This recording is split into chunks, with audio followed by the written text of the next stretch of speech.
Hello guys, good morning, good morning. Ayan, magagawa tayo. Gagawin natin ito. Lalagay tayo sa sako ng ating paglalagyan ng tanim. Ito siya ay magandang lupa kasi marami siyang mga dahon. Ito yung mga pinagsigaan. Pinagsigaan namin guys.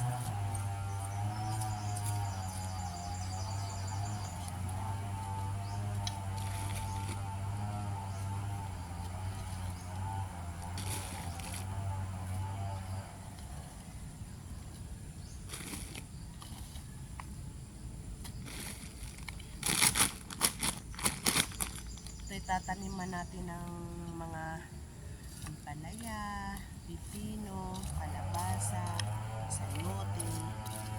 Yan guys. Tataniman. Kasi ito maganda kasi ayan, marami siya mga dahon. Tsaka buhaghag na yung lupa, hindi na siya ano.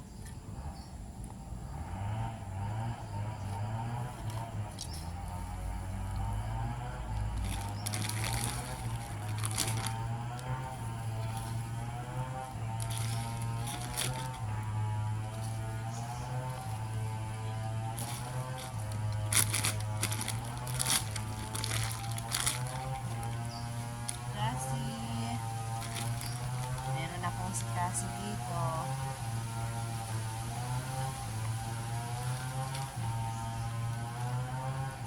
tayo po sasakay kasi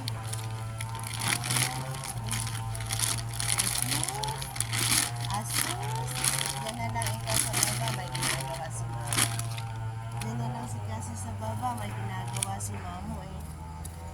Tapos yan na, hindi mo naman alam yung ginagawa ni mamo. Saka na lang sa baba, dali. Sige, maano ka dyan ng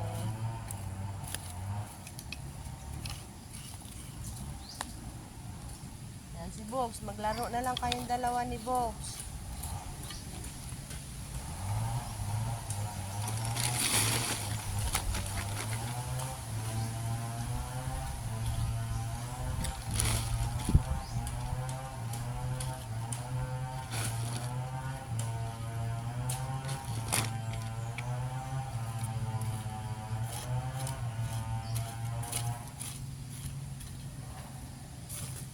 Kailangan natin magsako ng mga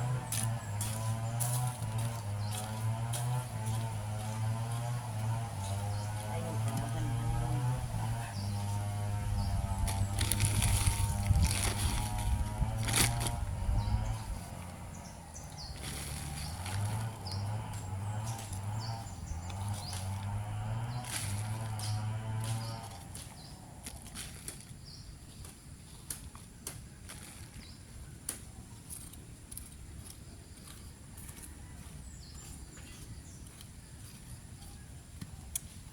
mahirap lang guys sa simula, pero pag nakita nyo na yung mga tanim ninyo na tumutubo, ayan, sobrang saya na sa puso yung makikita mo yung mga bagay na mga itinanim mo na pinaghirapan mo.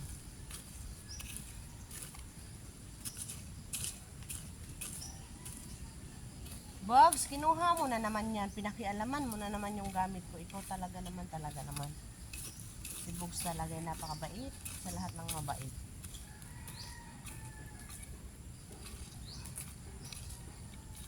Bait yan si Bogs. Sobrang bait yan si Bogs. Ayaw ni Cassie makipaglaro sa kanya kasi pinanggigigilan niya si Cassie. Ayaw ni Cassie, masungit yung si Cassie eh. Diba, cute na yung mga sako natin. Tapos, yan yung itataniman natin. O, diba, ang gaganda nila. Dali kayo guys, tulungan niyo akong magsako.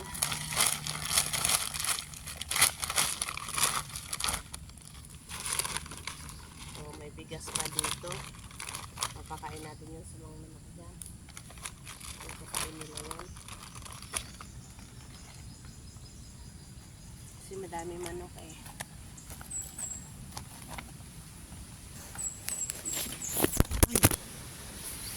Ayan o, yung stand ko, ginawa ko lang ngayon. Kaya, kayong maingay. Kayong maingay. Kasi lagi kong kinakalimutan yung tripod ko. Kaya, yan ang kinalabasan. Ganon talaga.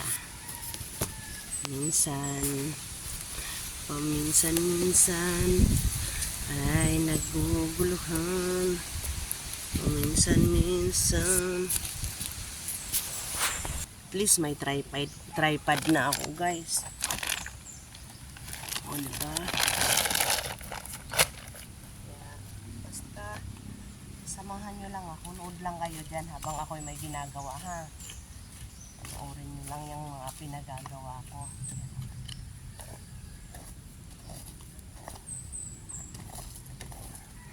Kailangan natin isama yung mga dahon na, mga nalata ng mga dahon para organic yung ating fertilizer. Ah, diba? Hindi na natin kailangan bumili ng lupa, guys. Para-paraan lang yan. Yun, marami pa akong mga nakatambak na mga dahon.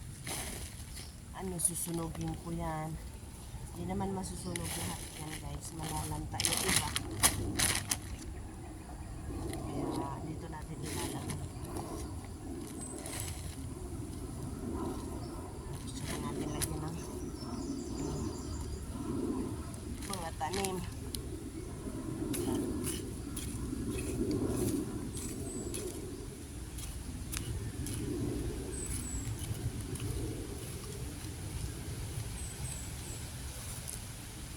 Mag-iipon muna tayo.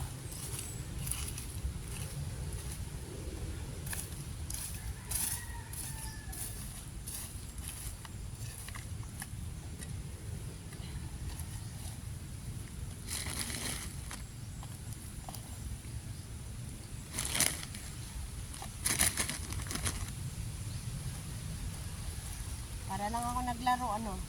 Hindi kayo, laro tayo ng ano, lupa. Maglaro tayo ng lupa. Ayan. Tapos guys, lilipat na naman tayo sa ibang mayroong mga katulad nito.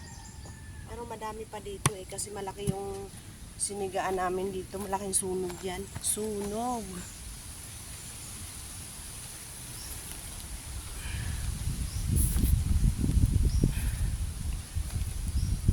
Yan.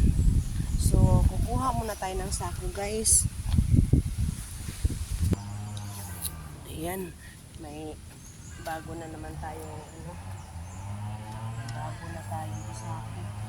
Madami pang sako dito, guys. Actually, 30 plus ang sako na dinala.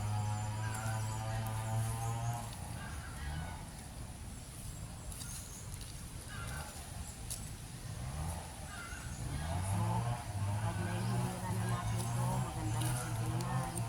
Tapos may mga tanim na siya, mas lalo nang maganda. Diba?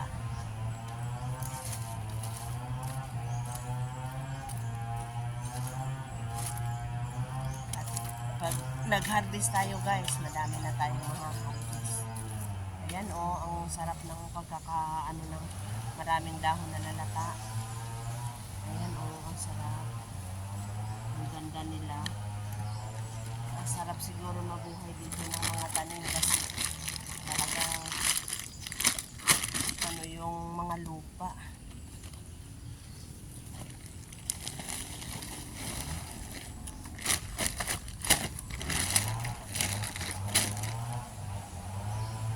Tapos pagka malaki na siya, siyempre lalagyan natin ng mga balag. Ayan natin yung mga dahon doon, mga lata lalo siya.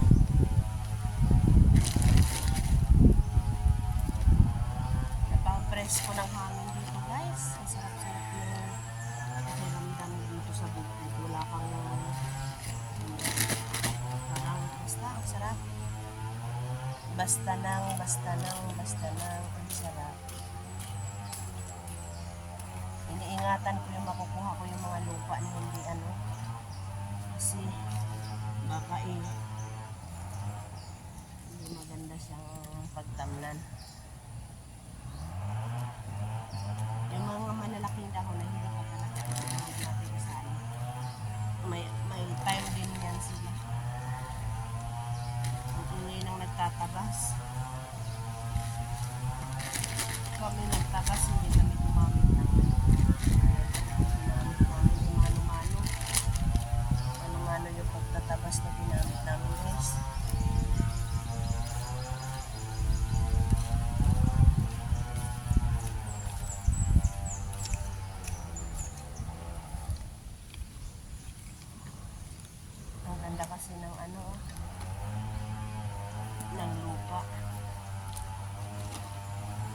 halos puro dahon ng mga lata ang nandito.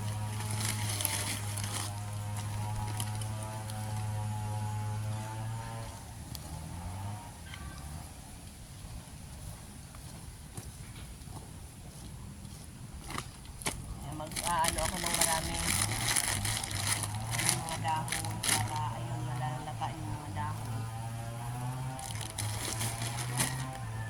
Nagiging ano na sila dito. Kaya shout out dyan sa may mga sako, bigyan nyo na ako para maging Sako Farm ang pangalan ng aming little farm. Kasi puro sako yung ano.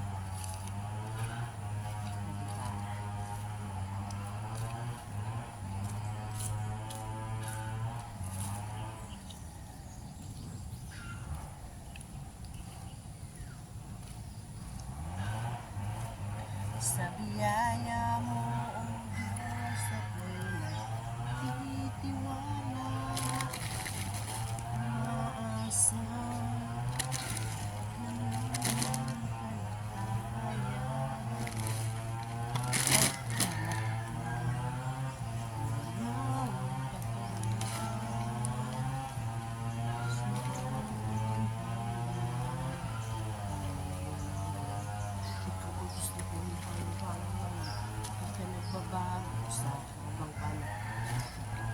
sa bawat problem, Diyos ang kasama. Huwag ka lamang susuko,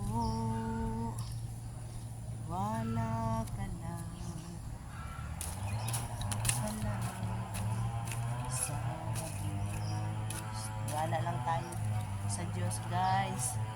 Kung ano man yung mga problema natin, pagtiwala lang natin sa Kanya, kaya niya yung lutasin.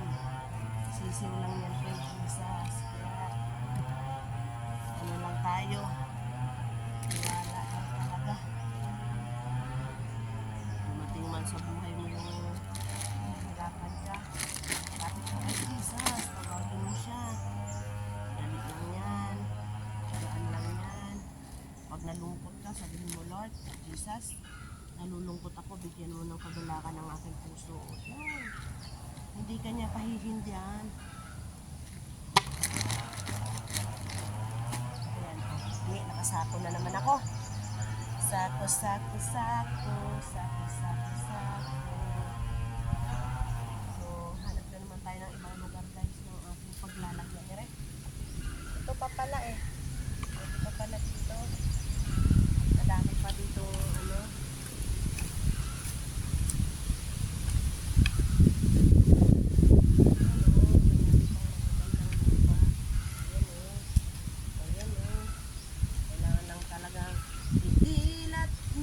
Ang iyong mga mata upang makita mo ang tamang patutunguhan.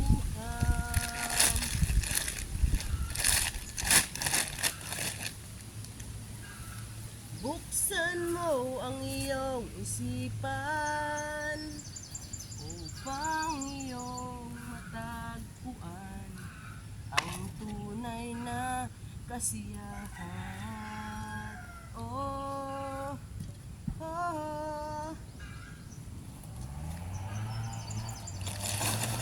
Ganun lang talaga ako, guys, lalo na pag nag-iisa ako. Aawit na lang ako ng kahit na ano-ano para kay Jesus. Yo! Yo!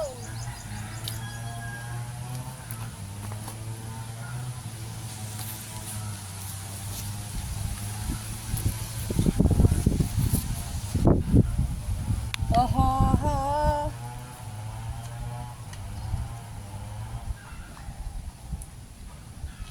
Ang ganda ng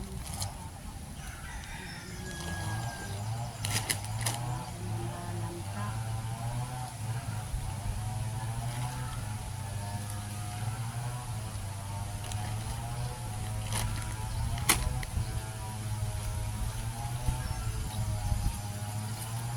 Doon sa baba, guys, marami din mga lantang dahon doon.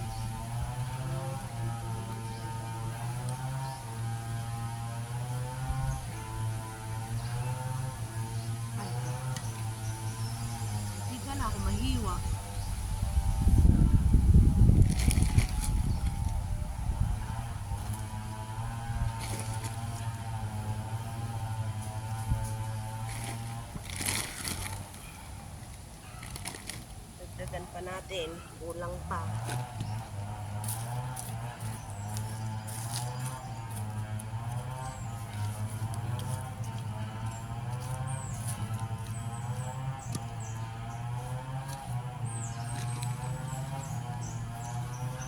Maglaro tayo ng mga buhangin.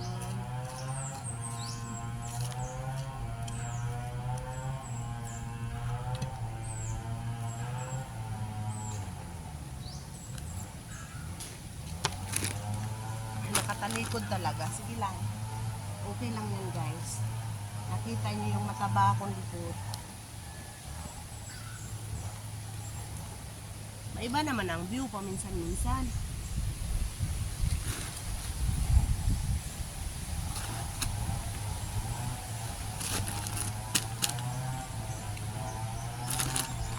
Okay na.